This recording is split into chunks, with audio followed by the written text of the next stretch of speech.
Way Out. Brought to you by...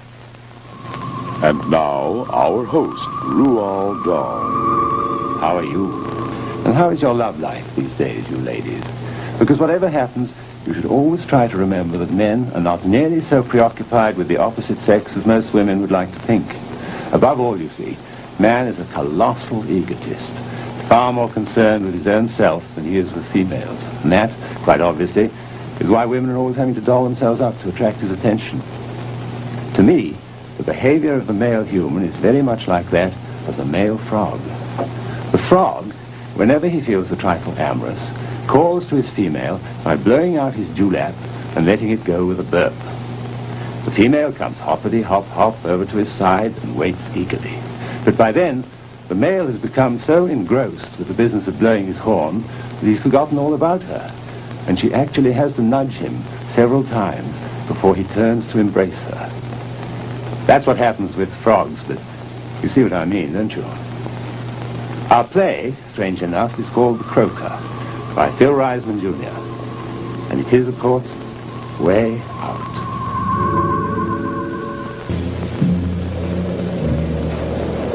Come here, you old dog. I saw you.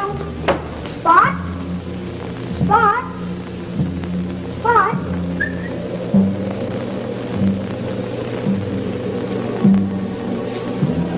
Here's Spot. Here's Spot.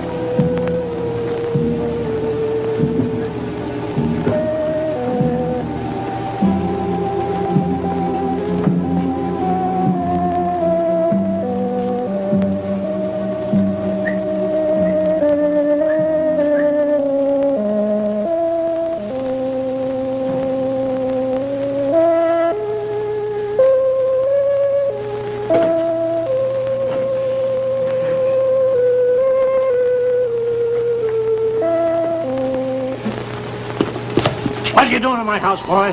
Who are you? My name's Jeremy Keeler, and I'm looking for Spot. He's a dog. You're Mr. Run, aren't you? How'd you know my name? Easy. Last week when you moved in, some of your junk had your name on the boxes. Oh, I see. You always go breaking into people's houses without knocking? Sure. Otherwise, nobody'd let me in. People don't like me much. Where'd you put the dog? Boy, what makes you think I've got your dog? It's not my dog. It belongs to the Tenches. Those crabby people next door. I saw it come into your yard after I let it loose. Oh, you let it loose, did you? Sure, that's what I do. I sneak into people's houses, and then I let their pets out. Canaries, parakeets, dogs, and like that. And then I go and bring them back, and they give me a reward. Where'd you put the dog? I assure you I have no knowledge of the beast. But I must say your vocation hints strongly of extortion. Still, one must not discourage little boys if they have any initiative whatsoever. I imagine your work is very fatiguing, eh? A nice cold glass of water would be the thing. Very, very refreshing, huh? No, thank you. I'm not thirsty. Nonsense, little boys are always thirsty. This water smells stinky. Like an old pond. Like a frog's been in it. Indeed. And don't you like frogs, boy? Oh, sort of. Where'd you put Spot? I tell you, I don't have your dog. I've never seen him. What's more, little... Boy, have you ever noticed how a certain species of frogs has a barking sound just like a dog, huh? Well, that's a piece of nature law for you. Yes, you've discovered my little secret, boy. I'm a frog fancier. But we'll keep that just between the two of us, eh? Yeah. 25 cents, eh?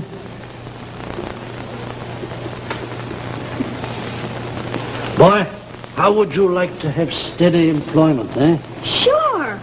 What do I do? Catch flies. Yes, you see, my little frog friends are always hungry.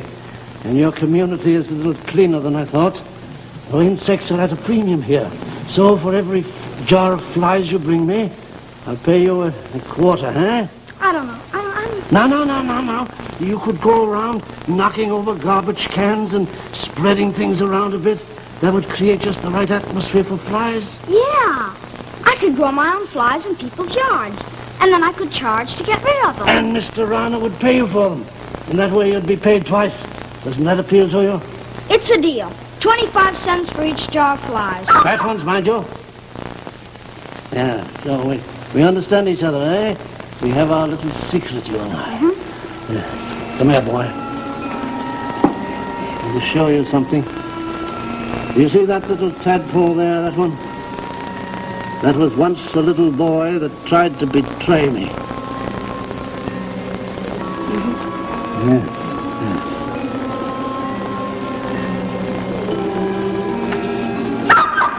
All right, you miserable cur. I'm coming. I'm coming. Quiet down. Quiet down. I'll bring you something to eat. I'm coming, I hear you. I hear you, I'm coming. I'll bring you something. I'll bring you your last dinner. Mangy dog, I have looked everywhere and I just can't find him. He must have gotten out when you went out. That'll cut the yapping in half. Well, don't just sit there, Fred. Go look for him. After all, he's your dog. What do you mean, my dog? I only bought the mutt so you two could bark at each other and leave me in peace. Very funny. My dog. Not after you trained him to growl every time I came near him. He's got your disposition, Cora. He's your dog. You look alike, too. Thanks. Thanks a lot. That's typically gracious of you. You big slob. If that dog growls at you, it's because he detects the treachery in your miserable soul. Who was it that trained him to go into my closet and chew up my shoes? Well, that little trick is costing you plenty. You never even wore shoes till we were married. $14. That's what it cost you to replace every pair. $14? That's right. That settles it, Cora. Your next pair is going to be made out of dog skin, and I know just the dog. Maybe you'd better find him first. I know where he is. Jeremy Keeler, how many times have I told you not to come sneaking into my house? Hello, Mr. Tench. Hello, Mrs. Tench. I told you I would call your mother the next time. Before you throw the kid out, Cora, he said he knows where the dog is. He didn't yip so much. Listen, Monster, I know your reputation. Tell me where Spot is, and I won't ask any questions. Cost a quarter. The idea of charging a Cora, quarter to... I'd gladly pay to get him back. I want to train him to bite that big fat brother of yours. Ha, ha, ha. All right, where is he? Mr. Rana has him. Well, who's Mr. Rana? That new guy that moved in next door. You mean that funny man with the glasses? Sure, the one who raises frogs. Raises what? Frogs. He's got a zillion of them. Well, that's the end. Fred, you can march right down to the zoning board tomorrow and tell them there's a frog farm in our exclusive neighborhood. Oh, relax, will you, Cora? All right, you little squint, you've been paid. Now go on down to the depot and play on the tracks. Do you think that he really does have a... If he has got the dog, why don't you go over there and get it? Or are you afraid of frogs? Not since I met your mother. You want the dog back, eh? Real bad? Yes, I'd like something intelligent to talk to. Then I'll just take my own sweet time and get it.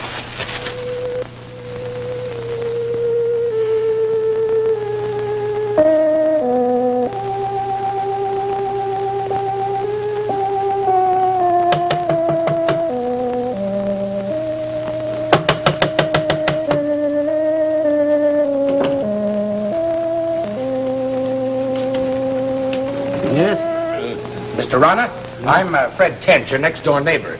I would have come over and introduced myself before this, but... What can I do for you, Mr. Tench? Fred. Well, the thing is, our dog is missing, and my wife thought you might have seen him. He's about so big, sickening yellow spots, shifty-eyed, slack-jawed.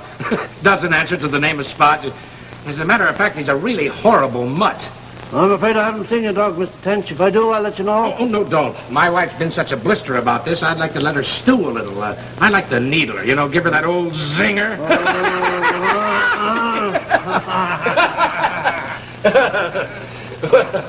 Would you care for a drink, Mr. Tench? Why, say, that's right neighborly. Whiskey all right, Mr. Tench? Oh, whiskey's fine if you got it. Yes, I was hoping some of the neighbors would drop in. As a matter of fact, I was thinking of holding a little open house. Water, Mr. Tench. Oh, water. Yeah, fine. Oh, Fred. Yes, Fred, of course. Though I'm not a dog fancier, I am a nature lover. Though my interest is in creatures which are erroneously considered a little lower down in the animal kingdom. I'm very fond of frogs. Oh, yeah? Well, what's the big feature with frogs? I mean, do you eat them? No, sir. No, Mr. Tench. I may be eccentric, but, sir, I am not depraved. No, sir. I admire frogs. Consider the serenity of a creature which spends half a year in hibernating in the mud, and the other half relaxing on a sunny lily pad in quiet contemplation. No strife, no worries, no tension. Well, you sold me, pal. I wouldn't mind being a frog myself. Oh.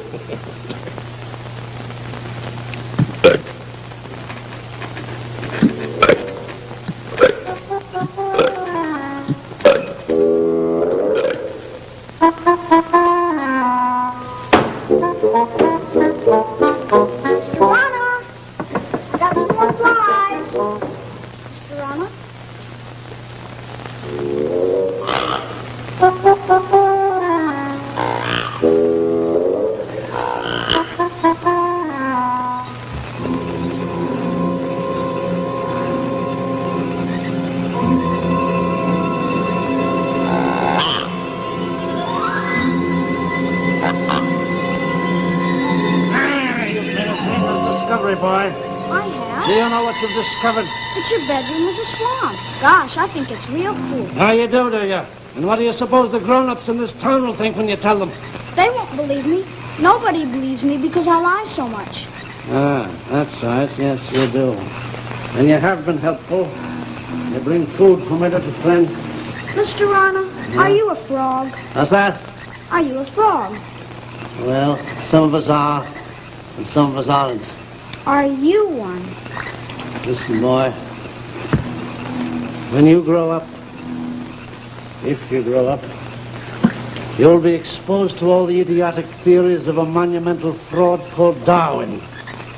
According to him, what is called mankind developed out of something like this. And then he said it evolved up through the jellyfish, the flatworms, the fishes, past the amphibia to the birds and the reptiles. Reptiles? You mean like snakes? They're cool. The greatest abomination on earth, boy. The mortal enemy of frogs, not even entitled to a place in evolution. Darwin was right. Darwin was right this far and no farther. Nature progressed up to the amphibia, all right. But after that point, it regressed. Cool. You understand all this? Of course. I thought you would. This was nature's zenith, her apotheosis. All things beyond the frog are just mutations of the frog. Look here.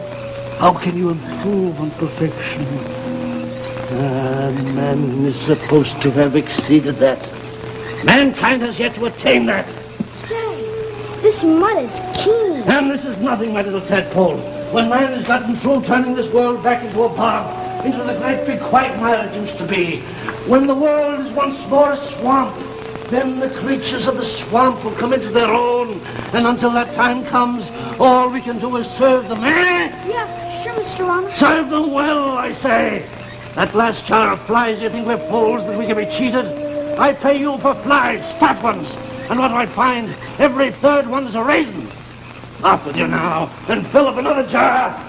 The penalty for counterfeiting flies is greater than you think.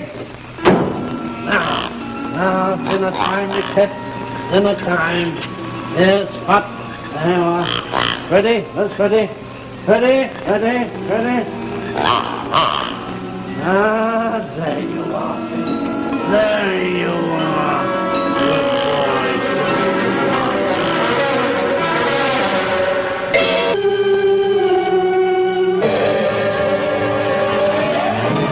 Let me check this description again, Mrs. Tench. Color yellow, eyes narrow and close together, weak chin, drools in the car. Well, that's the description of the missing dog. That's the description of both missing dogs, Sergeant. Look, all I know is that 2 nights ago my idiot husband went next door to look for his idiot mutt, and I haven't seen hide nor hair of either of them since. Now, Mrs. Tench, there's no reason yet to get worried. Worried? Who's worried? I'm humiliated. How does it make me look when my husband just ups and walks out on me? If I'd seen this coming, I'd have done it to him. We got a missing persons out of the Mrs. Tench. Good. We've got nothing to go on. That weirdo next door was the last guy who saw him. Said he acted quite normal. Just a little hoarse in the throat, that's all. A frogginess. That comes from barking all the time. The dog? Fred. You say he didn't pack a bag. Now, we checked the railroad station, the bus depot, and the taxi companies. There's no withdrawal from your bank account. I should hope not. And we checked all the bars and taverns, the bottom of Mill Creek, the sand and gravel pits, and the homes of 3 ladies whose husbands travel extensively. Was he insured? You mean did I do away with him? Not yet. Well, then, I didn't mean to suggest what we call domestic infelicity. But has he ever left home before? He wouldn't have dared. Well, we'll keep looking, Mrs. Tench, but I don't know. My husband couldn't have disappeared without a trace. He's too irritating. Huh? Like I say, we do the best we can. Hey, you. Who lets you in? Hello, Sergeant McGugan. Hello, Mrs. Tench. The cellar window is open. I warned you before about sneaking into my house. Now, this man is a policeman. Yeah, we know all about him. Truancy, illegal entry, Board of Health violations. He breeds flies. Out! You're looking for Mr. Tench, aren't you? What about it? I know where he is. You do? Where is he? In the pond. In the... Was he floating? No, he was swimming. Swimming? And eating a dragonfly. Out! He was turned into a frog. Out, I said! He was. Mr. Rana turned him into a big, green frog. I can hardly wait till you're 18. Sometimes you can hit him when they're 15. Sergeant, my husband can't swim. Well, we'll sure try, Mrs. Tench. We'll check the hospital again. Well, if you find him there, don't bother to bring him home, because he's going right back there.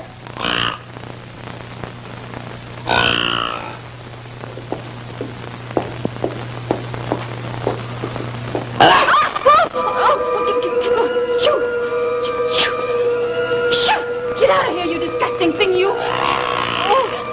I know where you come from, and we're just going to see about it.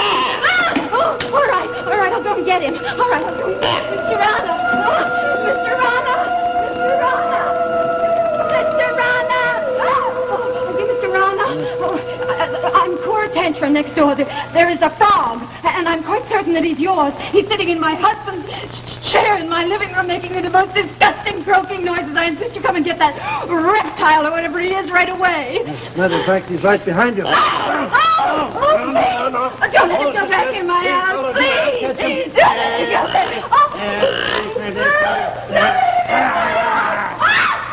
Don't bring him near me! He won't go.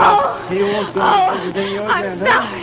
I mean to be so hysterical, but I'm so unstrung. Just sit down and relax yourself. Can I give you a drink? No, thank you. Oh. Maybe. Yes? No, I don't want you to get the wrong impression of me. Maybe it's very light. Yes.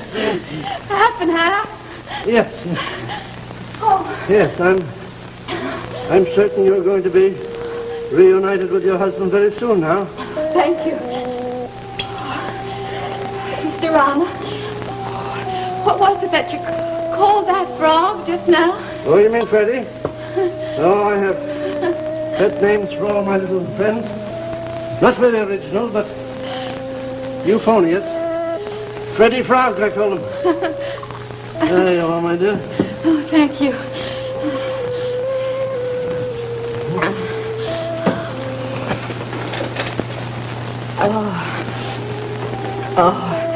Oh, I'm a naughty girl to be doing this. You'll find nothing more tranquilizing, Cora. Very unusual place you have here. Kind of like a hollow log. Oh, but comfortable. You know, mossy. Oh, I beg your pardon. This room does need the woman's touch, though. Alas, I'm still seeking a mate. Are you? I may be myself of that big lug of a hut. I'm terribly sorry. You know, if I was doing this room, I'd get rid of all this livestock. Oh, yes. I'd say, dear, it's very cute of you to have a thing about frogs and minnows, but... Pollywogs. Oh, pollywogs. But we'll just move all these wiggles and that dead fish. And we'll put him in the spare room, and that can be your den. That is, unless we need it for something else.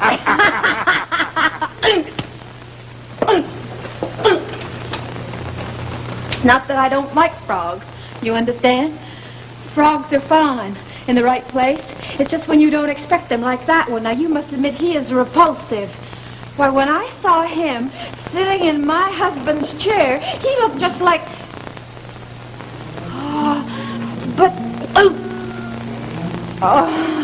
do you know that there is a horrid little boy in this neighborhood?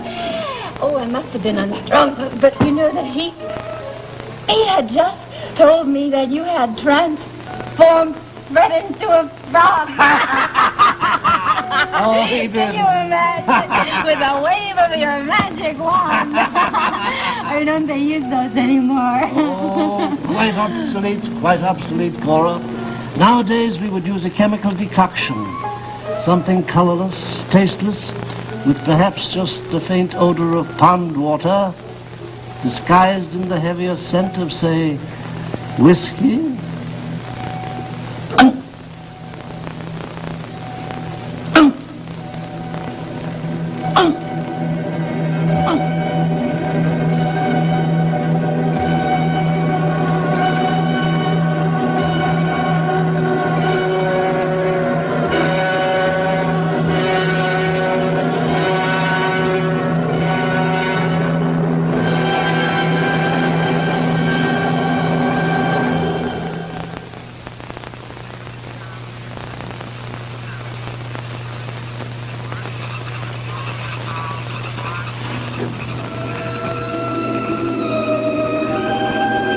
One for Freddie.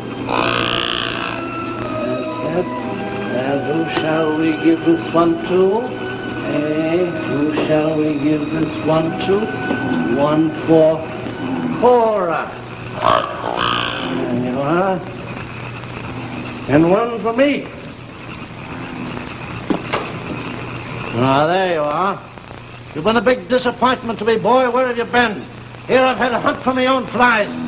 I've been working. And I promised to set you up with a lemonade stand down by the station so that we could catch the thirsty commuters when they get off the train. You've let me down, boy. I've gone in business for myself. I've got my own lemonade stand. You what? You know what you've been doing to people? Well, I found out I could do it too. Impossible. You don't even know the formula. I found the better one. I've been studying. Mr. Rana, you were wrong. Wrong about what? About Mr. Darwin and frogs.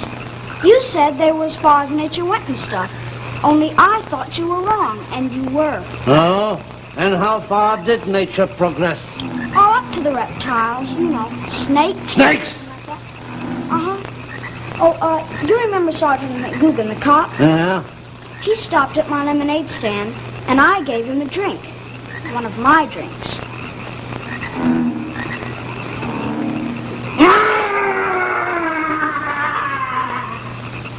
You'll like it here, Sergeant McGugan. As a matter of fact, when the whole world turns back into a great big jungle and the snakes take over again, you'll all have plenty to eat on account of there'll be so many frogs.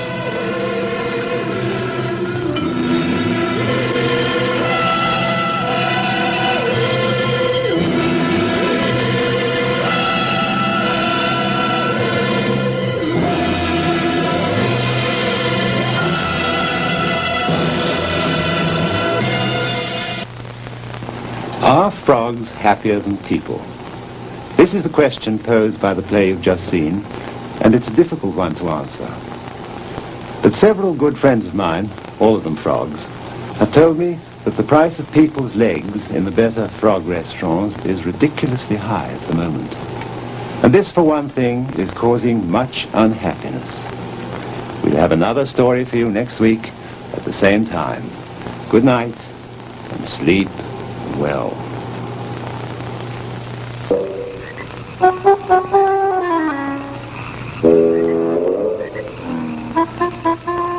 is Rod Serling, your guide for a unique odyssey in the Twilight Zone. Next on most of these stations. Makeup by Dick Smith. Hairstyle by Ernest Adler.